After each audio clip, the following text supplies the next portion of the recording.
I want to speak to you about 7 outdated SEO tactics to stop doing right now. If you are trying to beef up your content marketing, you're trying to really draw traffic to your website. There are a few SEO tactics that you have to prioritize. Okay, especially if you are going after a specific niche. Some niche are more, let's say, more flexible when it comes to SEO, but others are very specific. Okay, so in today's conversation, I want to really share with you a few SEO strategies, okay, that actually don't convert as they used to. As you know, SEO is a very evolving topic. So let's say strategies that used to work, let's say 4 or 5 years ago, nowadays they don't work. They may not work anymore because Google is constantly changing their algorithm. They're changing their algorithm, and so if you want to really, let's say, have a lower CPC, cost per click, for instance, you need to really adapt your strategy accordingly. So the first let's say, the first outdated SEO tactics to really avoid this year has to do with keywords. Okay, so stuffing keywords doesn't work anymore. Picture this: you are looking for a way to keep your patio warm during the cooler months and stumble upon, let's say, this article about types of fire pits. Okay, so basically, this can actually feel outdated, especially if you are in a niche that's changing all the time. Okay, so keyword stuffing doesn't work. You might hear about it. Some people might do it in your industry, but it's not. It's not really something you want to pursue. Okay, so some marketers and content creators still make this SEO mistake of believing that the more times a keyword and its variations are jammed into an article, the better their chance of ranking for said keywords. This is not the only criterion that Google looks at. You don't need many articles like this anymore because Google Ads actually is optimizing the whole process. But Google itself is doing everything possible to push them down the rankings. If you have keyword stuffing, Google will actually will not reward your website anymore. Okay, so search engines, for instance, nowadays look for relevant, helpful content above all. And while a post like let's say like I just spoke to you a little earlier, if a post is relevant, it doesn't rise to the level of providing actual value. If Google realizes that, they're not going to push it above.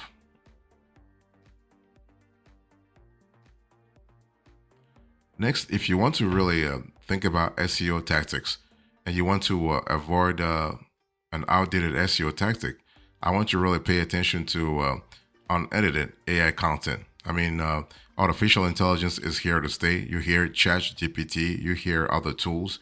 So it might be tempting, actually, if you're a small business owner, to actually outsource everything to AI.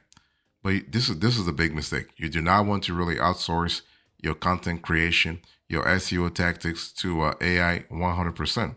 You can outsource a part of it, right? But you still are responsible for the relevance of the content if you want Google to actually push you up in the SERPs. So regardless of your opinion on AI's use in marketing, and there's a big debate out there whether or not businesses and marketers should use artificial intelligence or not. So regardless of your opinion, okay, about the use of AI in marketing, you have to understand that artificial intelligence has made content creation much, much, much, much easier. Why spend hours researching and composing a post about, let's say, fire pit tables, for example, when you can just tell ChatGPT to spin you up actually a quick 750 or even 1,000 word post and copy and paste the product onto your blog. Okay. The reason is that if you have ever tried this approach, you'll realize that the AI content could be sometimes pretty bad. So AI content creation tools are still not good enough without significant coaching to create long form content that is unique, relevant, useful, and above all, human. You want to have that human element to the whole process. So with enough time and effort, you can actually coax some of those things out of Chat GPT. But if you are relying solely on AI to create engaging content, you are going to come up seriously short. Okay, so Google's quality content guidelines, known as EAT, they call for content written by credible authors with relevant experience in the topic, and that's what you want to really aim for too. So by all means, use AI in your marketing. It's crazy good. It works, but use it for what the AI is best at, like topic ideation, creating frameworks, and sorting out large collections of data. But think of it. Don't think of it like an author who's going to create compelling content that will rank on search engines.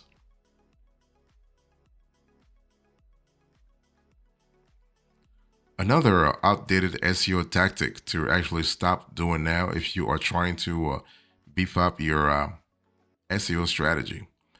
Don't think about farming out content anymore. I mean, back in the days like 15, 20 years ago, farming out content was pretty good. As a matter of fact, you had entire companies that were built around that business model. Okay, but you need to understand that Google's EATS guidelines, EEAT guidelines, make really clear that content creation must come from topic experts. Okay, so content from topic experts should take priority in search results, although AI overviews actually muddy that message. So when I speak about content priority or content authorship, it doesn't mean that if you run a roofing company, for instance, you must hire necessarily authors with, let's say, doctorates or master's degrees in roofing systems to create all your content. But they should at least be credible and knowledgeable about roofing or have demonstrated knowledge in whatever subtopic they write about. It's all about content leadership. It's all about relevance, if you will. So the problem with farming out content to creators without knowledge of a topic is that it will be created for quantity, not quality, which is something that Google warns against. Not to mention, quality control can be extremely difficult if you are getting a whole bunch of blog posts produced very quickly and let's say without any expertise including in them. Now, this isn't to say that you can and shouldn't outsource content if that's part of your strategy, but you should be choosing authors or businesses with experience in your niche, because otherwise your readers will find out anyway. So you're trying to really make sure that you're offering quality content that actually comes from credible authors. So that's important from a flexibility point of view, but also from a scalability point of view.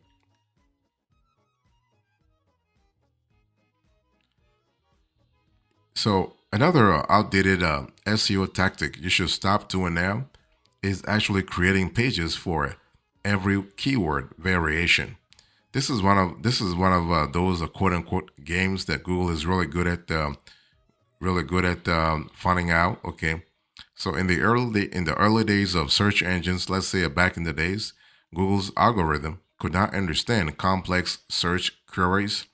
So if you are looking to do some research on what food to feed your pup, for instance, you probably would have just searched dog food or dog food near me, right?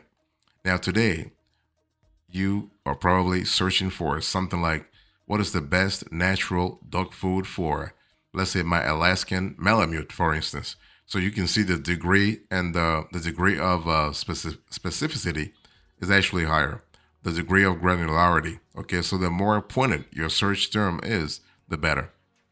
Okay, so not only will Google understand what you are asking, it will actually return a result relevant to that query. Okay, so Google's algorithm has gotten way better at understanding niche keywords, and this is across all niches, by the way, not just the one particular niche. So as Google's algorithm has gotten more sophisticated and better at understanding complex queries, the way we search has changed too.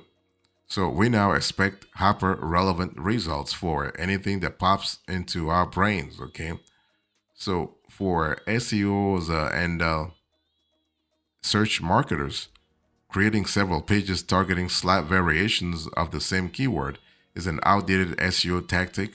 You don't need to create a page for dog food and one for food for dogs because the search intent is the same anyway. Now, if a related keyword has a high search volume and is actually returning different results than your base keyword, guess what? You can target it, okay? But target it with its own page.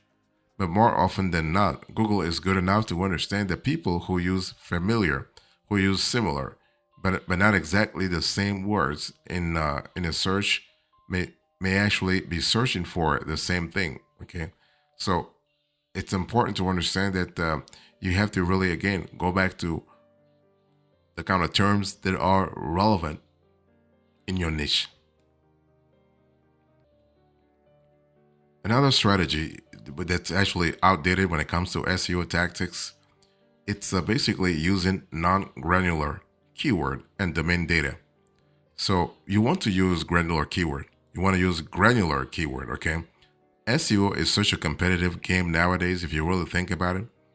Gone are the days when you could simply spin up a blog post targeting any old keyword, throw in a couple of internal links, and rank on page one.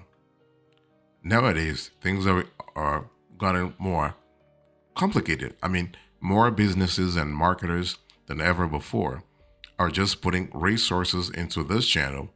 So without a data-backed strategy, you will have a hard time getting traffic from search engines this way. In other words, the non-granular way.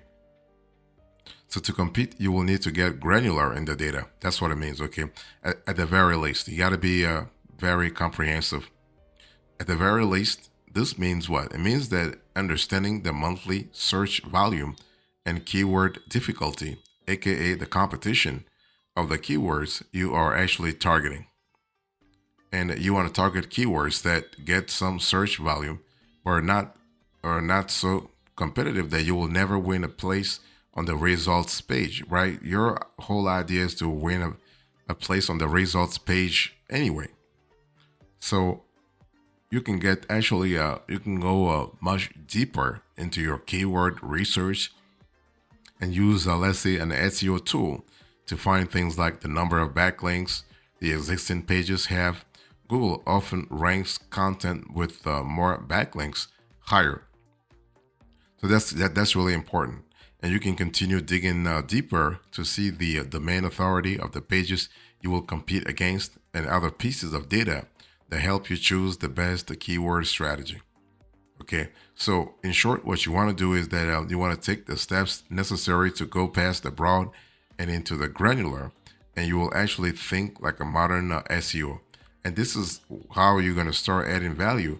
This is how Google will start actually will start rewarding you with a higher position in SERPs.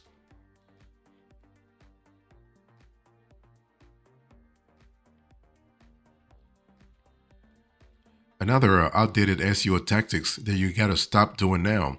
I mean, you should never start in the first place. Don't buy links.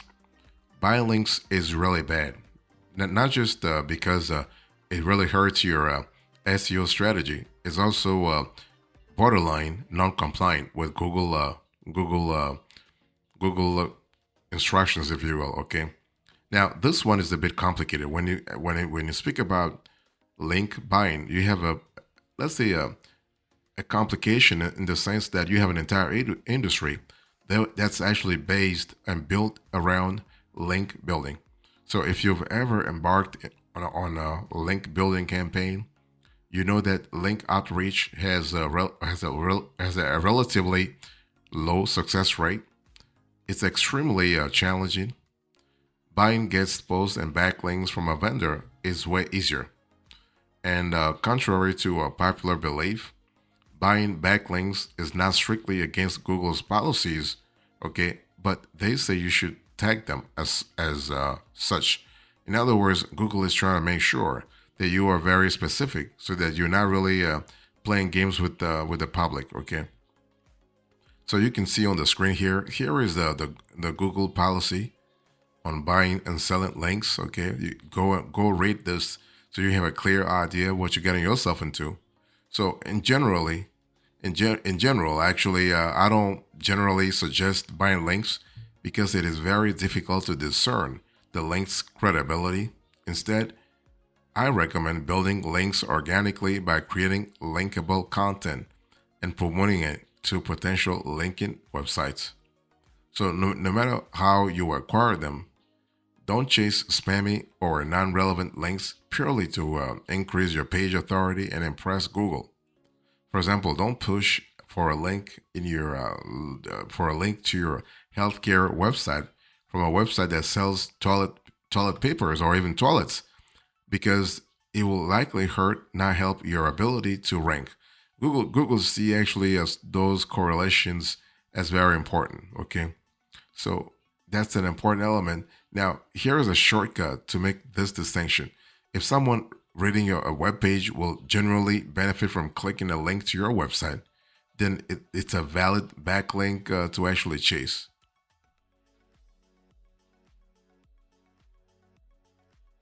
The last thing you want to really think about when it comes to outdated SEO tactics to stop doing now is spamming comments with links. Don't go there. Don't try to really do that. That's just a waste of time, and it also hurts your credibility, but also your authority. Okay, so in the wild west of early SEO, webmasters often plastered their websites links in comment section, forums, and discussion boards to make it look like they had tons of backlinks. Okay, so this is something that really used to work, let's say 15 years ago, 20 years ago.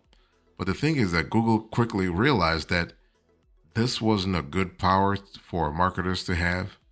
So the search engine cracked down on this by eliminating this links from consideration actually when determining a ranking authority. Okay, so chances are if you have ever written or read a blog before, you've probably seen at least one comment that looks actually like a spam. Okay, so a spammy comment is never going to do your site any favors. Okay, don't think that you will get your site any favor, but you're really hurting it. Google has gotten wise to the tactics. Okay, so spamming comment sections across the internet with your links will not improve your search visibility. Now, and this is a big now. Okay, it doesn't mean that you shouldn't comment at all, right? Consider the principles that I laid out at the start of this post, like quality over quantity. So be helpful, be useful, be relevant. Don't try to manipulate the algorithm. Posting links and comments may not earn you points with Google. Still, if you are providing value and contributing to the discussion, you can actually drive referral traffic and increase your brand awareness, which can aid your overall SEO efforts. So that's an important element to think about, especially in the long run. So don't kill your outdated SEO tactics. Okay, you just want to adapt them. If you made, let's say, if you made it all the way till this end of this video, you probably noticed a theme, right? So the theme is very simple: quality over quantity. Never shun a tactic merely because it is outdated. Learn from it instead. So basically, in telling us what we shouldn't do, most of these tactics provide an exact roadmap for how we should approach driving visibility and business value through SEO. So this is kind of cool because it allows you to have flexibility.